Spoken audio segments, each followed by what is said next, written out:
You ask Tiger to solve. This deals with linear equations with one unknown. The final result is x equals 5. Let's solve it step by step. Group all constants on the right side of the equation. Subtract 6 from both sides. Simplify the arithmetic.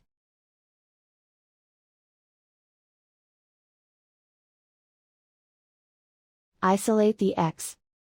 Divide both sides by 9. Simplify the fraction. Find the greatest common factor of the numerator and denominator. Factor out and cancel the greatest common factor. And so the final result is x equals 5.